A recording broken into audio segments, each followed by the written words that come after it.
الله الرحمن الرحيم وكان بالمؤمنين رحيما تحيتهم يوم يلقونه سلام وأعد لهم أجرا كريما قال النبي صلى الله تعالى عليه وآله وسلم كفى بالموت واعظا او كما قال النبي صلى الله تعالى عليه وآله وسلم إذا اشتد الحر فأبردوا بالصلاة فإن شدة الحر من فيح جهنم او كما قال النبي صلى الله تعالى عليه وآله وسلم إن الذي تفوته صلاة العصر فكأنما وطر أهله وماله أو كما قال النبي صلى الله تعالى عليه وآله وسلم صدق الله العظيم وصدق رسوله النبي الكريم الأمين الرؤوف الرحيم ونحن على ذلك لمن الشاهدين والشاكرين والحمد لله رب العالمين إن الله وملائكته يصلون على النبي يا أيها الذين آمنوا صلوا عليه وسلموا تسليما تمام احباب پڑھ لیں اللہم صلی علی سیدنا و اصحاب سیدنا و مولانا محمد وبارک وسلم وصلی علیہ. اپنی غرض سے نہیں، صرف اس غرض سے کہ پیچھے آنے والے احباب کو دقت کا سامنا نہ ہو. جو احباب بکھرے بیٹھے ہیں اگر ممکن ہو تو ایک ایک قدم آگے آ جائیں تاکہ پیچھے آنے والوں کو مشکلات کا سامنا نہ کرنا پڑے. آپ کے کاندھوں کو پھلانگ کے وہ آگے آئیں گے تو مناسب نہیں لگے گا. آپ ہی ایک ایک قدم اگر آگے آ جائیں تو پیچھے دوست احباب آتے بھی جائیں گے اور تشریف فرما ہوتے بھی جائیں گے. مختصر سا دورانیہ ہے، انشاءاللہ 10 بجے ختم شریف یقیناً پڑھا جائے گا. اللہ تعالیٰ میری آپ سب کی حاضری اپنی بارگاہ میں قبول اور منظور فرمائے. چند لمحات کے اندر میں متمنی ہوں، خواہش مند ہوں کہ آپ کی توجہ کی خیرات مجھے میسر آ جائے. اللہ تعالیٰ میری آپ سب کی حاضری اپنی بارگاہ میں قبول اور منظور فرمائے. یقیناً زندگی کے چند پل ہیں، چند لمحات ہیں جو اللہ تعالیٰ نے ہمیں دیے ہیں. اب ان چند لمحات کو ہم نے گزارنا ہے بہتر انداز میں، جیسے ہمارا رب چاہتا ہے ویسے گزارنا ہے، تاکہ جب روح نکلے، جب یہاں سے روانہ ہو تو اس حالت میں روانہ ہو کہ مطمئن ہو کر جائیں کہ ہم نے ہر ممکن اپنے رب کو راضی کرنے کی کوشش کی. ہم نے ہر ممکن کوشش کی کہ ہمارا رب ہم سے راضی ہو جائے. یہ اطمینان ہونا چاہیے، اور جب یہ اطمینان ہوگا تو مطمئن ہو کر جائیں گے. آج ایمان بچانا بڑا مشکل ہے. ایمان جب تک آپ کے پاس ہے یہ کائنات کی سب سے بڑی نعمت ہے، سب سے بڑی نعمت ہے. یہ آپ کے پاس ہے تو آپ کائنات کے سب سے سکندر ہیں. یوں سمجھیں کہ آپ کے دامن کے اندر کائنات کی ساری نعمتیں موجود ہیں، اور اگر یہ چیز نہیں ہے تو پھر کچھ ہے ہی نہیں. میرا رب فرماتا ہے فَمَنْ كَانَ يَرْجُو لِقَاءَ رَبِّهِ فَلْيَعْمَلْ عَمَلًا صَالِحًا وَلَا يُشْرِكْ بِعِبَادَةِ رَبِّهِ أَحَدًا. فرما اگر اللہ سے ملاقات کا تمہیں یقین ہے، اللہ سے ملاقات کی امید ہے تو فَلْيَعْمَلْ عَمَلًا صَالِحًا، اس کی تیاری بھی تو کرو. ملاقات کرنی ہے اللہ سے. جب کسی دوست سے ملنے جائیں، ملاقات کرنے جائیں تو اچھے کپڑے پہنتے ہیں، تیار ہوتے ہیں، عطر لگاتے ہیں، سینٹ لگاتے ہیں، اچھا جوتا اور اچھا جوڑا زیب تن کرتے ہیں. کہا اگر دوست سے ملاقات کے لیے اتنی تیاری ہے تو پھر رب سے ملاقات کے لیے بھی تو تیاری ہونی چاہیے. اور رب سے ملاقات کے لیے جو تیاری ہے فرمایا وہ اچھے کپڑوں سے نہیں ہے. جناب صدیق اکبر رضی اللہ تعالیٰ عنہ کا جب آخری وقت آیا تو آپ نے حضرت سیدہ عائشہ صدیقہ کو فرمایا یہ جو میرے بدن پہ کپڑا ہے نا، مجھے اسی میں ہی غسل دینا.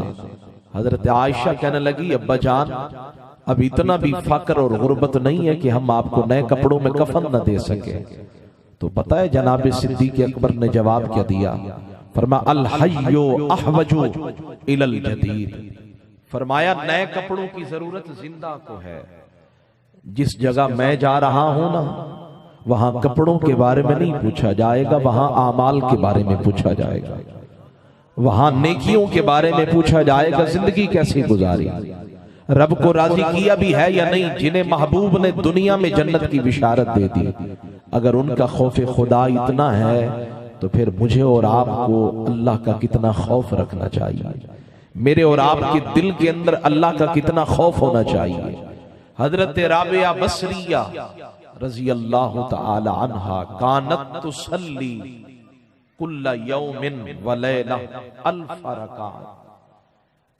کبھی کبھی عورتیں مردوں سے بھی آگے چلی جاتی ہیں. علامہ مناوی کہتے ہیں روزانہ دن میں اور رات میں 1000 رکعت پڑھا کرتی. ہم سے تو فرض نماز بھی نہیں پڑھی جاتی. فرض نماز پڑھتے ہیں تو طبیعت میں عجیب سی بے قراری آ جاتی ہے. فرض نماز کے لیے مسجد کی طرف قدم نہیں اٹھتے ہیں، اور ادھر یہ رسول اللہ کی امتیہ ہے، کلمہ پڑھنے والی ہے، روزانہ دن میں اور رات میں 1000 رکعت پڑھا کرتی. اور جب پوچھا گیا ما تطلبین بہذا، یہ تو بتائیں جب 1000 رکعت پڑھ لیتی ہیں تو اللہ سے مانگتی کیا ہے؟ 1000 رکعت جس نے پڑھی ہے تو بتائیں پھر اختتام پر اللہ سے مانگتی کیا ہے؟ تو حضرت رابعہ بصریہ نے وہ جواب دیا جو دل کو اور من کو قرار دے دیتا ہے. فرمانے لگی لا اريد به ثوابا، میں ثواب کے لیے نہیں پڑھتی ہوں، اس لیے نہیں پڑھتی ہوں کہ مجھے اس پر میرا رب اجر عطا کرے گا. پوچھنے والا انگلیاں دانتوں میں دبا کے کہنے لگا 1000 رکعت پڑھتی ہیں اور اس لیے نہیں پڑھتی ہیں کہ ثواب ملے، پھر کس لیے پڑھتی ہیں؟ کہا اس لیے پڑھتی ہوں تاکہ قیامت کے دن میرے آقا مجھ سے خوش ہو جائے، کوئی اور مقصد نہیں. لِكَيْ يَسُرُّ بِهِ رسول اللہ صلی اللہ علیہ وآلہ وسلم، اور قیامت کے دن میرے آقا یقول للانبیاء، انبیاء کے سامنے کہہ سکیں یہ میری وہ امتیہ ہے جو روزانہ دن اور رات کے اندر 1000 رکعت پڑھا کرتی تھی. کتنی؟ 1000 رکعت پڑھا کرتی تھی. اس لیے پڑھتی ہوں تاکہ میرا محبوب مجھ سے خوش ہو جائے. کوئی ثواب کی نیت سے نہیں پڑھتی ہوں تاکہ میرا رب راضی ہو جائے، اس لیے پڑھتی ہوں تاکہ اللہ اور اس کے حبیب راضی ہو جائے.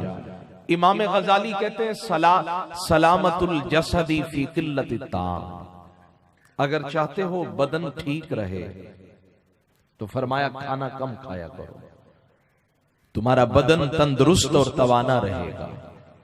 سلامت الروح فی قلت الآثام، اور اگر چاہتے ہو تمہاری روح سلامت رہے تو فرمایا گناہ کم کیا کرو. بدن بیمار ہو جائے کتنے پریشان ہو جاتے ہیں، کتنی مشکلات کا سامنا کرنا پڑتا ہے. ڈاکٹروں کے پاس جاتے ہیں، علاج کراتے ہیں، لیکن پتہ نہیں افاقہ ہوتا ہے یا نہیں ہوتا. فرمایا اگر بدن کی سلامتی چاہیے تو کھانا کم کھایا کرو، جتنی طلب ہے اس کا نصف کھاؤ. اور فرمایا اگر چاہتے ہو تمہاری روح بیمار نہ ہو تو سلامت الروح فی قلت الآثام، فرمایا پھر گناہ کم کیا کرو، تمہاری روح سلامت رہے گی. اور فرمایا جیسے بدن کی سلامتی کا علاج ہے، روح کی سلامتی کا علاج ہے، فرمایا اسی طرح فرمایا ایمان کی سلامتی کا بھی علاج ہے. اگر چاہتے ہو تمہارا ایمان بیمار نہ ہو، کمزور نہ پڑے، تو اس کا علاج کیا ہے؟ امام غزالی رحمت اللہ علیہ آپ فرماتے ہیں سلامت الدینی فی الصلاۃ علی محمد صلی اللہ علیہ وسلم. فرمایا پھر کثرت کے ساتھ اپنے آقا کی ذات پر درود پڑھا کرو، تمہارا ایمان بیمار نہیں ہوگا. ایمان کو کبھی بیماری کا سامنا نہیں کرنا پڑے گا. حل ایک ہے، کثرت کے ساتھ اپنے آقا کی ذات پر درود پڑھا کرو. رحمت دو عالم صلی اللہ علیہ وآلہ وسلم کی ذات پر درود پڑھا کرو. فرمایا اس سے اللہ بھی راضی ہو جائے گا، زہرا کے بابا صلی اللہ تعالی علیہ وآلہ وسلم بھی راضی ہو جائیں گے. میرے آقا نے کتنے حسین پھول دیے. حضرت مولا علی کرم اللہ وجہ الکریم فرمانے لگے اپنے ایک غلام کو، فرمایا بیٹا تمہیں بتاؤں، میرے محبوب کی بیٹی اور میری بیوی حضرت حسنین کریمین کی امی جان حضرت زہرا بطول، ان کی گھر کی زندگی کیسی تھی؟ کہا بتائیے۔ مولا علی مرتضی مشکل کشا فرمانے لگے بیٹا حضرت زہرا بطول دو جہانوں کے سردار کی لخت جگر ہے، لیکن خود تشریف لے کر جاتی پانی بھر کے لاتی، جن کے بچوں کے جھولے جبریل جھلائیں، ملائکہ جھلائیں، اور جن کے جوڑے جنت سے آئیں وہ حسنین کریمین کی امی جان، گھر میں کیا انداز ہے زندگی گزارنے کا۔ مولا علی فرماتے ہیں حضرت زہرا بطول خود جاتی پانی بھر کے لاتی، اور فرمایا پھر وہ ڈول اور رسی کے ذریعے سے پانی نکالا جاتا تھا نا کنووں سے، تو ہاتھوں پہ گڑے پڑ گئے، اور فرمایا جب مشکیزہ اٹھا کے لاتی تو یہاں کاندھوں مبارک پر بھی نشان پڑ گئے، اور گھر میں جھاڑو بھی دیا کرتی تھی، صفائی بھی کیا کرتی تھی، اس سے آپ کے کپڑوں مبارک پر مٹی کی تہ جم جاتی۔ اور پھر بعض دفعہ ایسا ہوتا کہ سالن اور روٹی بھی بناتی، کھانا بھی بناتی تھی، تو میں نے کہا اے زہرا بطول آپ ایسا کیوں نہیں کرتی؟ سید العالمین کی بارگاہ میں چلی جائیں، غلام مانگ لیں، کوئی نوکرانی مانگ لیں۔ حضرت زہرا بطول گئی لیکن ہمت نہیں ہوئی، خالی واپس آ گئی۔ دوبارہ گئی، میرے محبوب نے پوچھا کیوں آئی ہو؟ یا رسول اللہ سلام کرنے کے لیے آئی ہوں، پھر واپس آ گئی۔ پھر تیسری مرتبہ گئی تو مولا علی فرماتے میں بھی ساتھ گیا۔ محبوب نے فرمایا تمہارا آنے کا کوئی نہ کوئی سبب تو ہے نا؟ تو کہنے لگے مولا علی پاک یا رسول اللہ ہم چاہتے ہیں کہ ایک خادمہ دے دیں، ایک نوکرانی دے دیں، خدمت گزار دے دیں۔ محبوب نے فرمایا کیا میں تمہیں اس سے بہتر چیز نہ دوں؟ حضور علیہ السلام نے فرمایا 33 مرتبہ سبحان اللہ، 33 مرتبہ الحمدللہ، 34 مرتبہ اللہ اکبر سونے سے پہلے پڑھ لیا کرو۔ ساری کائنات کی نعمتیں ایک طرف اور یہ پڑھنا ایک طرف، یہ پڑھنا ایک طرف ہے۔ توجہ میری طرف رکھیں، سبحان اللہ اونچی آواز سے کہہ دیں۔ 3 حدیثیں سنیں اور اجازت چاہتا ہوں۔ انداز یہ ہے ان رجلا خیاطا دعا رسول اللہ صلی اللہ علیہ وسلم، نوازنے کا انداز دیکھیں۔ مدینہ کا ایک درزی میرے نبی کی دعوت کرتا ہے، یا رسول اللہ صلی اللہ علیہ وسلم مہربانی ہو سکے تو میں نے گھر میں تھوڑا سا لنگر بنایا ہے، آپ ساری کائنات کے سردار ہیں، اگر ذرہ نوازی ہو جائے تو میرے آنگن میں قدم رکھیں، میرے وہڑے میں قدم رنجا فرمائیں۔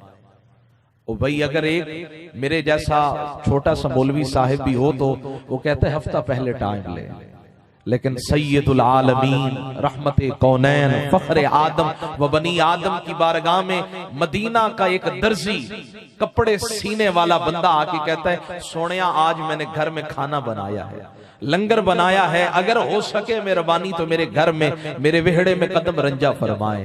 محبوب منع تو کرتے نہیں ہے نا جی، نہ تو نہیں فرماتے، فرمایا چلو پھر ہم چلتے ہیں، حالانکہ ساری کائنات کی ذمہ داریاں ہیں۔ میرے محبوب چل پڑے، تشریف لے کر گئے۔ حضرت انس بن مالک کہتے ہیں میں نے دیکھا فقرب منہ سریدا، اس نے گوشت کے ٹکڑے کر کے سالن شوربے والا، اس کے اندر اس نے سالن کے اندر چوری بنائی تھی اور اس کے اوپر کدو مبارک کی سبزی کے ٹکڑے ڈالے تھے۔ جب محبوب بیٹھے کھانا تناول کرنے لگے نا تو پھر محبوب نے وہ پہلے کدو کے ٹکڑے اٹھائے، تناول کیے، فرمانے لگے یہ کدو کی سبزی ہمیں بڑی پسند ہے، یہ کدو کی سبزی ہمیں بڑی پسند ہے۔ نوازنے کا انداز دیکھیں، کسی کا دل رکھنا ہے تو یہ انداز ہے جو میرے نبی نے اپنایا ہے۔ کوئی چھوٹا آیا کوئی بڑا آیا سب کو نوازا ہے۔ جو دعوت دینے آیا میرے نبی نے یہ نہیں فرمایا کہ ہمارے پاس وقت نہیں ہے، فرمایا تم آئے ہو خالی تو نہ جاؤ، اگر آئے ہو تو پھر چلو، پھر ہم تمہارے ساتھ چلتے ہیں۔ محبوب فرماتے ہیں اذا اشتد الحر فابردوا بالصلاۃ، فرمایا جب گرمی بڑھ جائے تو ظہر کی نماز کو ٹھنڈا کر کے پڑھو۔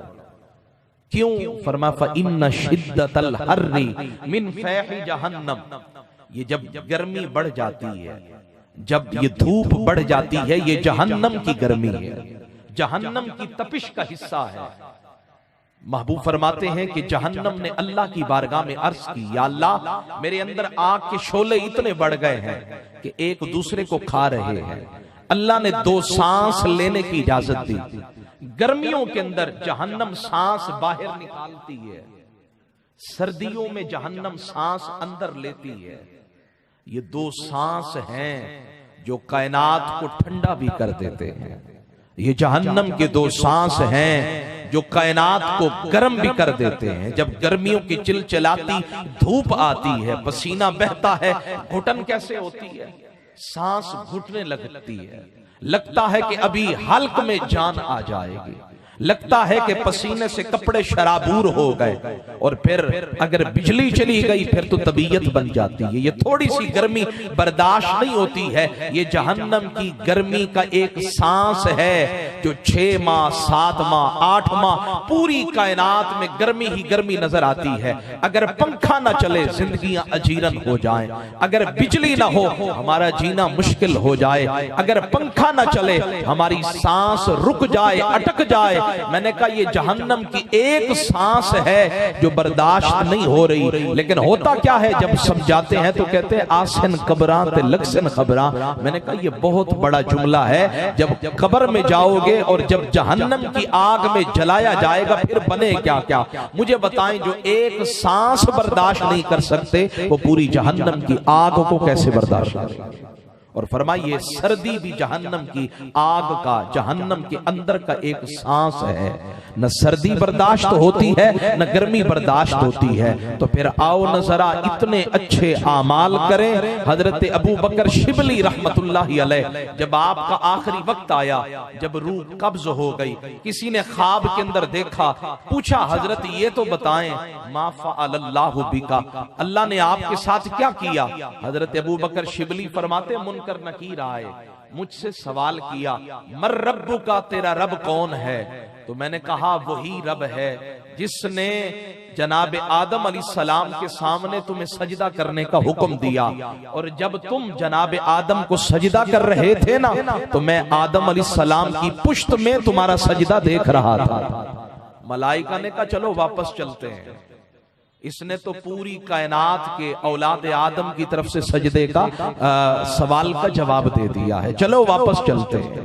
کچھ ایسے بھی مرد کلندر ہوتے ہیں، کچھ ایسے بھی اللہ والے ہوتے ہیں جن کی زندگی یوں گزرتی ہے۔ اور آخر میں ایک پیغام دے کر اجازت چاہتا ہوں، یہ پیغام اگر آپ اس پہ عمل کریں گے نا، اپنے مرنے والے احباب کی جو برزخی زندگی ہے اسے آسان بنانا ہے۔ یہ رسول اللہ کی حدیث سناتا ہوں اور میں آپ سے اجازت چاہتا ہوں، لیکن یہ جملے یہاں لوہے دل پہ لکھ کے جانے ہیں۔ میرے آقا فرماتے اذا مات احد من اخوانکم، جب تمہارا کوئی مسلمان بھائی انتقال کر جائے اس پہ عمل کرنا ہے۔ فَسَوَّيْتُمُ التُّرَابَ عَلَيْهِ، جب اس کی مٹی قبر کی برابر کر لو تو فرمایا فَلْيَقُمْ عَلَى شَفِيرِ قَبْرِهِ، تو اس کی قبر کے سرہانے کے قریب کھڑے ہو جاؤ اور کھڑے ہو کر کہو یا فلان ابن فلان، اے فلاں بن فلاں۔ وہ جواب دے گا لیکن تم سن نہیں پاؤ گے، وہ اٹھ کے بیٹھ جائے گا۔ تم دوبارہ کہو اے فلاں بن فلاں، وہ جواب دے گا لیکن تم سن نہیں پاؤ گے۔ تیسری مرتبہ جب تم کہو گے نا اے فلاں بن فلاں،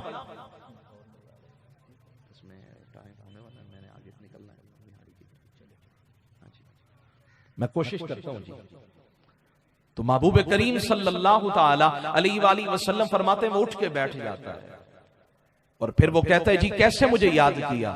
میرے آقا فرماتے ہیں پھر تم یہ بات کہو تمہیں یاد ہے اذکر ما خرجت علیہ من الدنیا، جب تم دنیا سے گئے تو تم کلمہ طیبہ پڑھا کرتے تھے، اشہد اللہ الہ الا اللہ و اشہد ان محمدن عبدہ و رسولہ، تم اللہ کے رب ہونے پہ راضی تھے اور حضور کے نبی ہونے پہ راضی تھے، قرآن کے امام ہونے پہ راضی تھے، تمہیں یاد ہے؟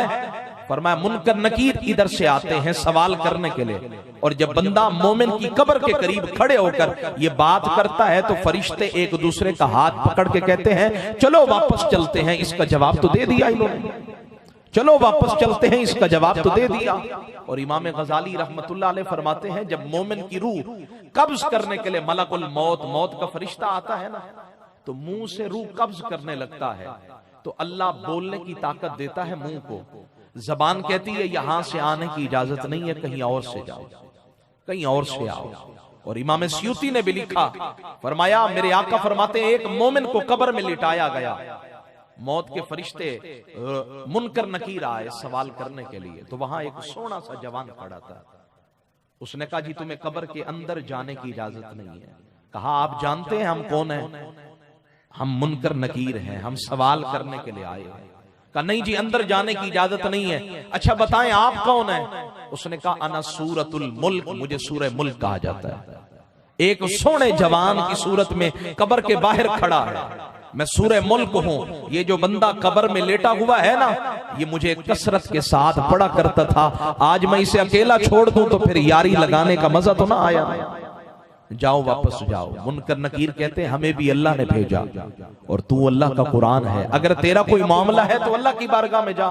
سورہ ملک اللہ کی بارگاہ میں جاتی ہے اور پھر عرض کرتی یا اللہ میں نے سنا منکر نکیر سوال کرنے آ رہے ہیں، جس کے سینے میں ہوں، جو میری تلاوت کثرت کے ساتھ کرتا تھا۔ اللہ فرماتا سوال کرنے آ رہے ہیں، یا اللہ پھر ایسے کر مہربانی کر اسے معاف کر دے۔ اللہ فرماتا ہے اگر معاف نہ کروں، فرمایا پھر سورہ ملک کہتے یا اللہ پھر ایک کام کر مجھے قرآن سے مٹا دے، مجھے قرآن سے نکال دے، فمہنی من کتابک، مجھے اپنے قرآن سے مٹا دے، تاکہ کوئی یہ بات نہ کرے کہ جس کے سینے میں قرآن تھا وہ پھر بھی جہنم کی آگ میں جلتا رہا۔ یا تو مجھے قرآن سے نکال دے، اور اگر مجھے قرآن سے نہیں نکالنا تو پھر ایک کرم کر اس کا مجھے مالک بنا دے، میں اسے جنت میں لے جاؤں۔ رب فرماتا جا پھر میں اس بندے کو معاف بھی کرتا ہوں، تیرے ذمے بھی کرتا ہوں، جہاں لے جانا ہے لے جا۔ اب سورہ ملک جاتی ہے، مرد کی صورت میں اس کے ہونٹوں پہ ہونٹ رکھ کے کہتی ہے مرحبم بہذا الفم، ان ہونٹوں پہ لاکھوں سلام جن ہونٹوں کے ساتھ تو قرآن پڑھا کرتا تھا۔ مرحبم بہذا الصدر، اس سینے پہ لاکھوں سلام جس سینے کے اندر یہ قرآن تھا، اور مرحبم بہاتین القدمین، ان قدموں پہ لاکھوں سلام جن پہ کھڑے ہو کر تو قرآن کی تلاوت کرتا تھا۔ تو میرے آقا کے غلاموں، یہ زندگی کے جو چند پل ہیں ان کو حسین انداز میں گزاریں، سونے انداز میں گزاریں، تاکہ جب دنیا سے جائیں تو مطمئن ہو کر جائیں کہ ہم اپنے رب کو راضی کر کے جا رہے ہیں، ہم نے کسی کا حق نہیں کھایا، کسی کا دل نہیں دکھایا، کسی کو اذیت اور تکلیف نہیں پہنچائی۔ میں دعا کرتا ہوں اللہ تعالیٰ یہ میرے ٹوٹے پھوٹے جملے قبول اور منظور فرمائے، اور جن کے لیے آج یہ ایصال ثواب کی محفل کا انعقاد کیا گیا،